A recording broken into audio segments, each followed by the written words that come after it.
به نام خدا و با عرض سلام خدمت مردم عزیزمون.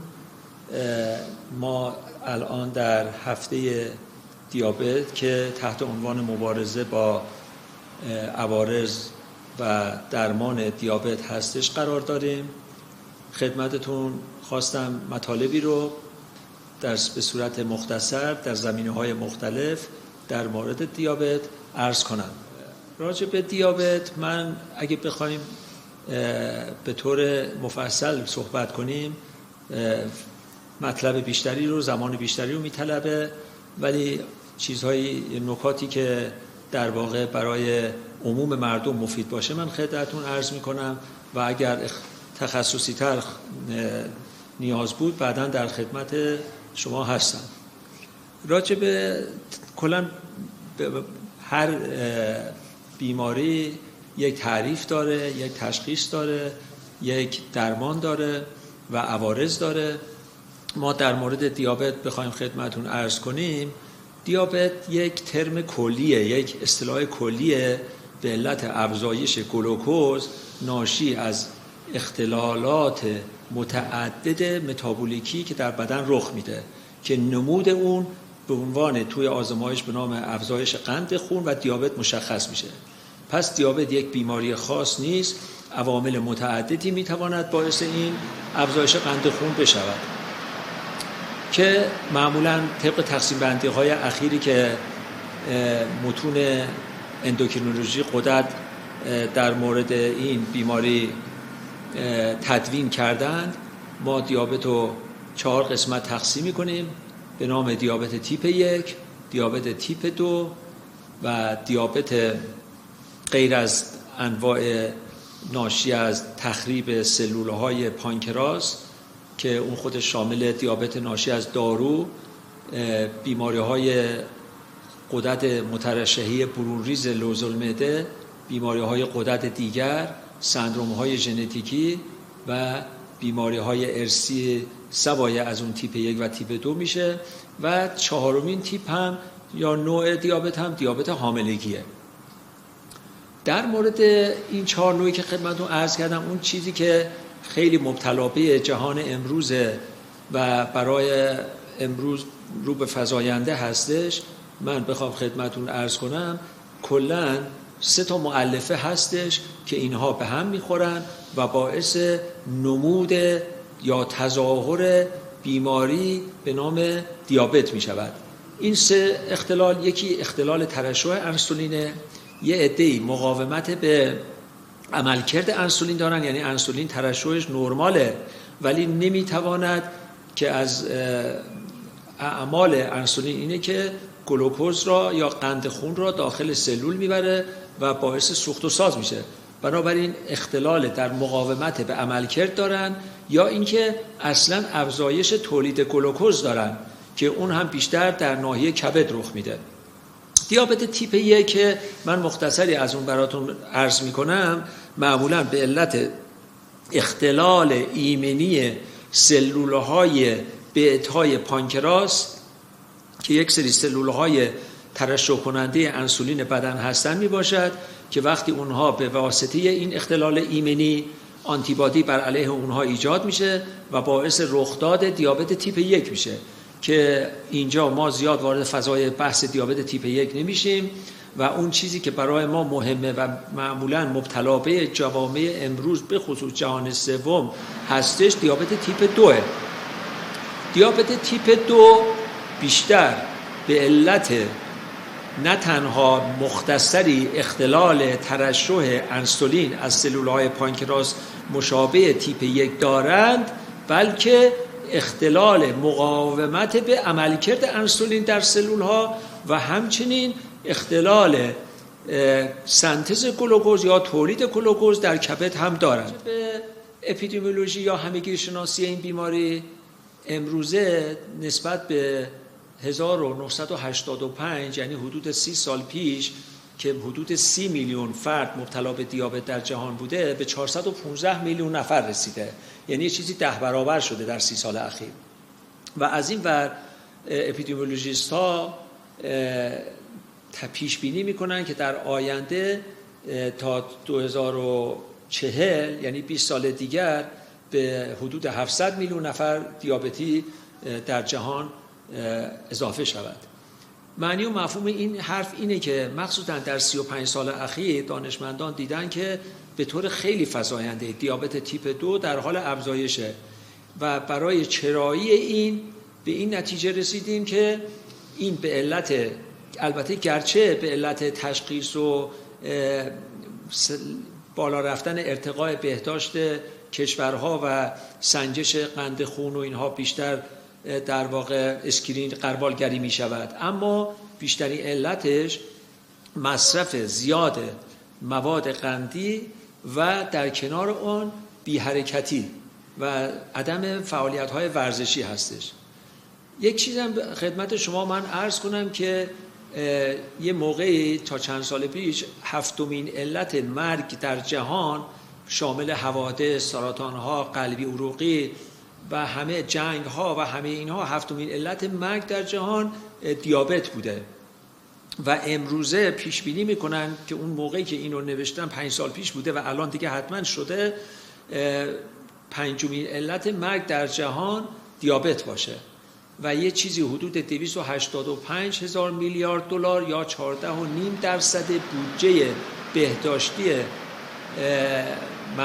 سازمان وزارتخانه بهداشت درمان آمریکا فقط برای درمان بیماران دیابتی به کار میره و این نشون میده که چقدر این بیماری معضل مهمی از نظر بهداشتی و از نظر کلاً اجتماعی برای سنین تولید مثل و سنین کار هست، چون یک بیماریه که از سنین 20 سال تا 75 سال که سنین فعالیت هستش بیشتر رخ میده و بنابراین از نظر اجتماعی هم ضربه میزنه. پس یکی دیگه که ناگفته نموند، دیابت باعث عوارض زیادی میشه. شایع‌ترین علت نارسایی مزمن کلیه منجر به دیالیز، یعنی اگه شما در مراکز دیالیز تشریف ببرین میبینید بیشترین علت این که کلیهشون نارسا شده همین دیابت بوده و یکی از شایع‌ترین علت قطع پا، ما میگیم آمپوتاسیون، یعنی اگه از کسانی که قطع پا دارن، البته اونایی که به علت تروما نباشه، مثلا تصادف و مسائل جنگ و این چیزا نباشه، سوال کنی شایع‌ترین علتش باز دیابته. شایع‌ترین علت کوری در جهان امروزه دیابته. پس این عوارض زیاد، بودجه زیاد و ناتوانی سیستم بهداشت درمان رو ایجاد میکنه و میطلبد که قبل از اینکه این اتفاقات رخدادها ایجاد شود دیابت به موقع تشخیص داده بشه و درمان شود. ما اگه بخوایم درمان دیابت رو در نظر بگیریم قبل از اون بهتر از تشخیص داده بشه و راهکارهایی رو انجام بدیم که به دیابت منجر نشه. ما برای این کار چون این در واقع جلسه برای عموم مردم هم هستش، من خدمت مردم عزیزمون عرض میکنم که ما به عنوان یک فرد امروزه برای پیشگیری از رخداد دیابت حتما به چند کار در سبک زندگیمون در واقع رعایت کنیم و توجه کنیم.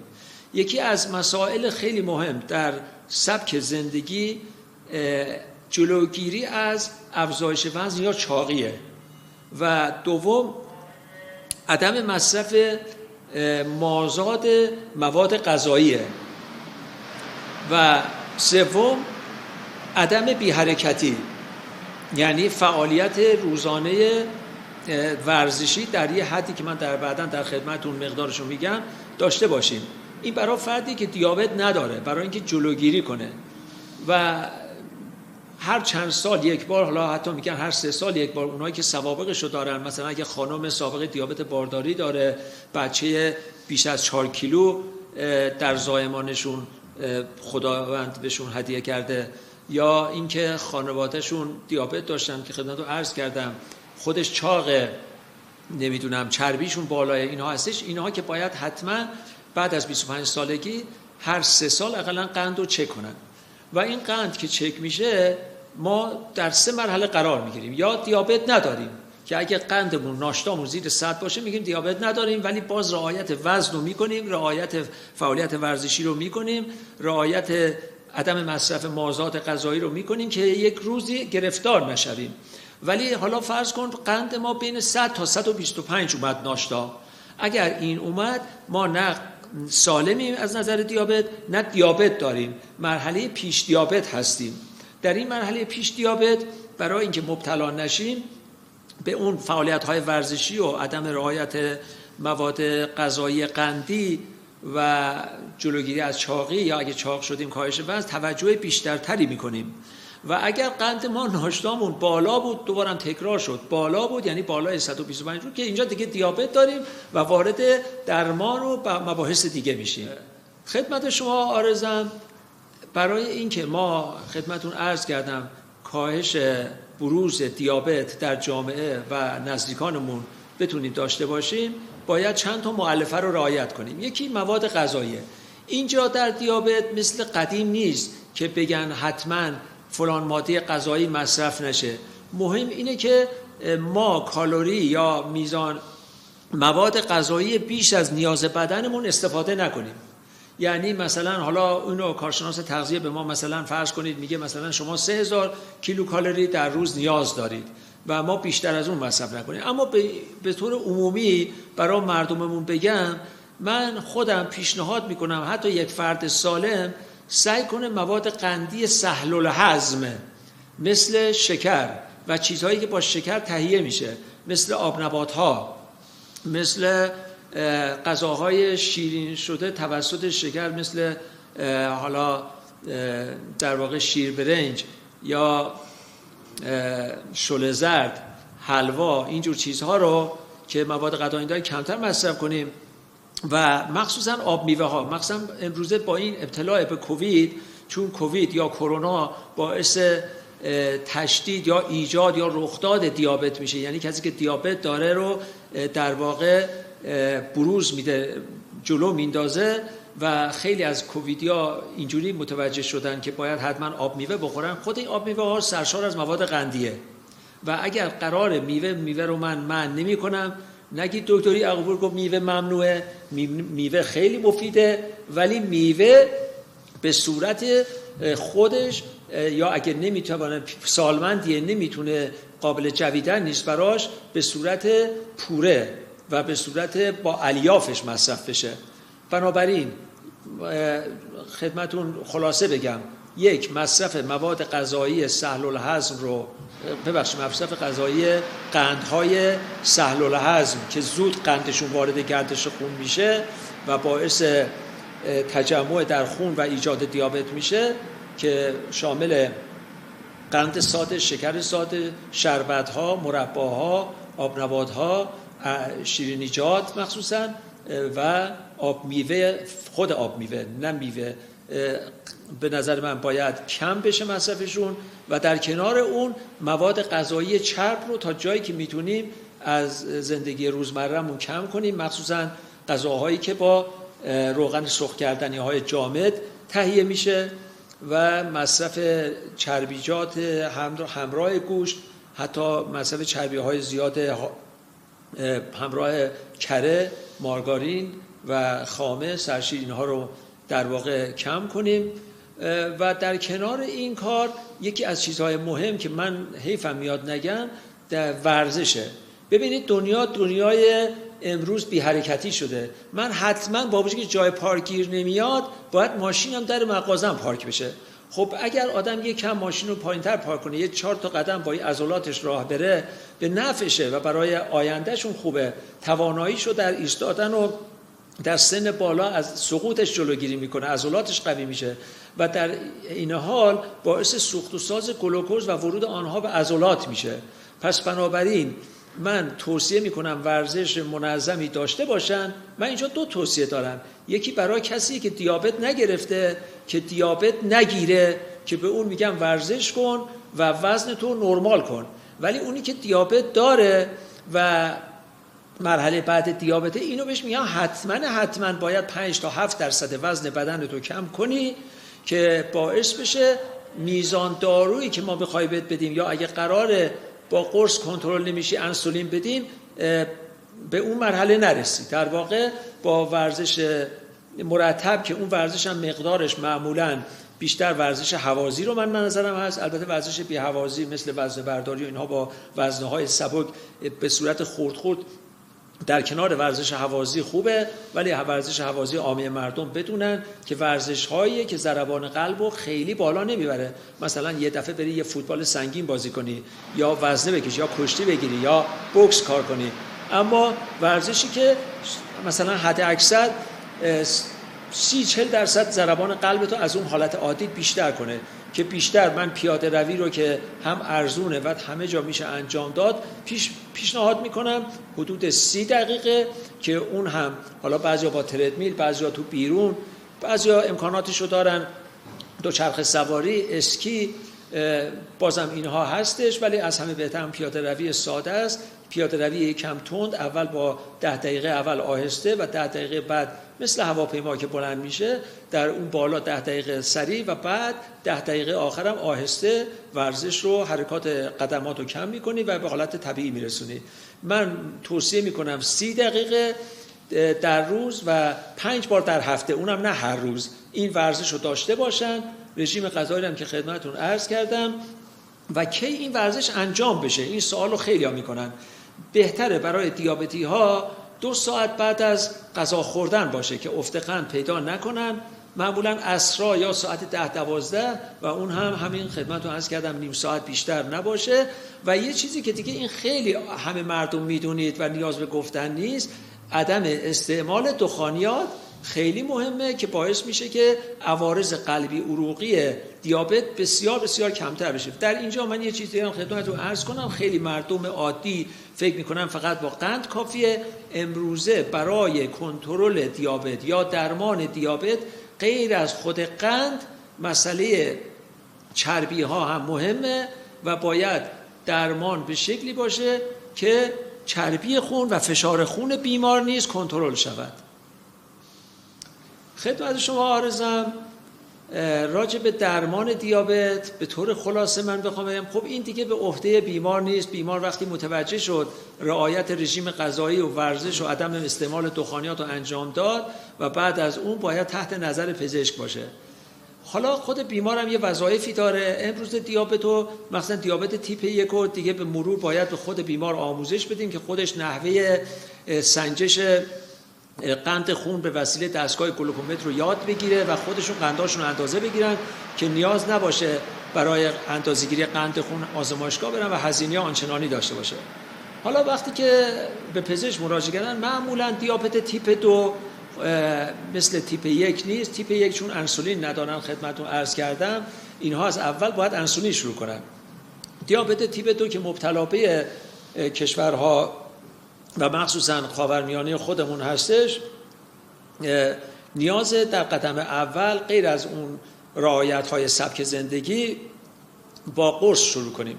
معمولا قرص هایی که شروع میکنن طبق ADI 2021 یعنی 2021 آخرین متون رشته موافق تحسین قدرت، معمولا ما با متفورمین شروع میکنیم. حالا دوزش و اینهاش بماند چون اینها یه درس های تخصصیه، ولی بعد از متفورمین بر حسب اینکه بیماری قلبی داره، سابقه سکته داره، چاق، افت قند زیاد انجام میشه. اصلا از همه اینا مهمتر سازمان بهداشت جهانی چون کل جهان رو میبینه هزینه رو هم در نظر گرفته، هزینه رو داره. پس بنابراین یکی از مؤلفه های مهم هزینه بیمار یا کاست بیماره. داروی دومی شروع میکنیم که اگر بیماری قلبی داشته باشه از داروهای جدیدی به نام امپاگلیفلوزین ها که انواع مختلف داره، جای بحث نیست، یا GLP-1 آگونیست ها میدیم. اگر چاق سعی میکنیم از داروهای کاهنده وزن بدیم، بنابراین سعی میکنیم بهشون داروهایی بدیم که وزن رو لااقل کم زیاد نکنه اگه کم نمیکنه، یا اگر هزینه نداره، وضع مالی آنچنان نمیتونه و بیمه های متاسفانه آنچنان پوشش نمیدن درمانهای جدید دیابت رو که قرص های گران قیمتی هم هستن، مجبوریم داروهای سهل تهیه یا ارزانی رو بهشون بدیم که اونم داروهای خاص خودشه. و یه موقعی که اگه قند خیلی بالا باشه یا مریض در یک حالت اورژانسی باشه یا کاهش وزن سریع داشته باشه و قندها بالای 250 به صورت ناشتا یا بالای 300 به صورت راندوم تصادفی باشه، ما دیگه تصمیم به انسولین میگیریم که برای انسولین هم طبق نظر پزشک باید باشه و باید خودش همکاری کنه، قندهاش رو ناشتا 2 ساعت بعد صبحونه نهار شام بگیره، به پزشک مراجعه و بر حسب اون ما دوز انسولین رو تنظیم میکنیم. فقط یادمون باشه از دیابت نترسیم. دیابت درست بیماری مزمنه و علاج پذیر نیست، ولی اگر فرد کنترل کنه میتونه زندگی عادی با همین دیابت داشته باشه. وظیفه بیمار اینه که مواد غذایی رو بشناسه، حدود و قدرت قند داخل غذاها رو بدونه و خودش هر روز در واقع به خودش معاینه کنه، یعنی انگشتای پاش رو نگاه کنه، انگشتاش قارچی چیزی ضایعی نداشته باشه، پوست پاش ریزش مو نداشته باشه، زخمی ایجاد نشده که اگه اینها رو داشت به پزشک مراجعه کنه، فشارش رو مرتب کنترل باشه و از همه مهمتر بی حرکتی رو از زندگیش برداره و خیلی از فعالیت‌هاشو بدون زندگی ماشینی با یک سبدی در دست بره خرید کنه. حتما لازم نیست حتما ماشین در کنار مرکز خرید پارک بشه و پیاده روی رو در زندگیش نهادینه کنه.